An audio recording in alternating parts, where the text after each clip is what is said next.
કે કોઈ જગ્યાએ રમવા ગયા હોય ત્યાં આગ લાગે તો આગ લાગવાના 3 કારણ હોય. સમજો બેટા, કે આગ લાગે છે ને, આગ લાગવાના 3 કારણ હોય. પહેલું તો હવાની અંદર જે આપણે શ્વાસમાં આપણે કયું વાયુ લઈએ છીએ, તમને ખ્યાલ છે નામ છે વાયુ? ઓક્સિજન તો ખબર છે. કયો વાયુ લઈએ શ્વાસમાં? આપણે શ્વાસની અંદર કયો વાયુ લઈએ છીએ? ઓક્સિજન આપણે એની સંજ્ઞા અથવા સૂત્રમાં શું કહીએ? બોલો. CO2 શું કહેવાય? શું કહેવાય? H2O કહેવાય? શું કહેવાય? બોલો. કે ખાલી H કહેવાય? શું કહેવાય? બોલો. ચલો, ના ખબર હોય સાહેબને કાલ પૂછી લેજો, ટાઈમ નહીં બગાડો આપણે. તો આગ લાગવાના બેટા વાતો નહીં, ત્યાં આગ લાગવાના ઘણા બધા કારણો હોય છે. એક તો આપણા હવામાનમાં જે ઓક્સિજન છે, બરાબર છે. બીજું કારણ છે તાપમાન એટલે કે ગરમી, અને ત્રીજું કારણ છે એનું ફ્યુલ એટલે કે બળતણ. જ્યારે આગ છે ને, આગ અચાનક નથી લાગતી. આગ લાગે છે ને પાછળ કાં તો કોઈ માનવીની ભૂલ હોય છે, કાં તો ઇલેક્ટ્રિક ટ્રક હતું જે કન્ટેનરમાં આવે છે એકદમ, અને ભરીને નીકળી રહ્યું હતું, પોતે ટર્નિંગ લે છે. એવામાં પૂર ઝડપે આવતો એક ટ્રેલર અને વિડીયો છે કે યુટ્યુબ પર છે, અને ન્યૂઝવાળા પણ બતાવે છે. તેમાં સીસીટીવી લોકલ સીસીટીવીમાંથી વિડીયો મળી જાય. એકદમ પૂર ઝડપે આવતો એક ટ્રક એને ટકરાય છે અને બે વચ્ચે ઘર્ષણ થાય છે, અને ત્યાં એકદમ બ્લાસ્ટ થાય. એ તો એ જે આ ચલાવતો હતો ને ટેન્કર એલપીજી ગેસ, એ તો ફરાર છે. ડ્રાઈવર પોતે ભાગી ગયો.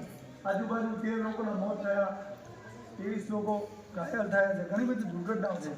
એટલે કહેવાનો મતલબ આગ ફાટી નીકળવા માટે કોઈ પર્ટિક્યુલર ચોક્કસ કારણ નથી હોતું. ક્યારેક ગરમીના લીધે થાય છે, બરાબર, ક્યારેક ઉષ્ણના લીધે થાય છે, ક્યારેક ઇલેક્ટ્રિક શોર્ટ સર્કિટ થાય.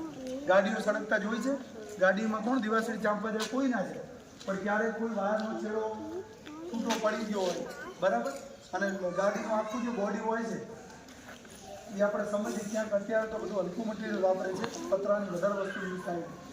લોખંડના અમુક પાર્ટ્સ વપરાય છે, તો લોખંડની વસ્તુ જ્યારે અડે છે, શોર્ટ સર્કિટ થાય છે, એના લીધે આખી કાર બ્લાસ્ટ થાય છે. રાધનપુરથી વારે જતું ઠક્કર પરિવારનું દંપતી 1.5 વર્ષથી પડથું થઈ ગયા હતા, બળી ગયા હતા.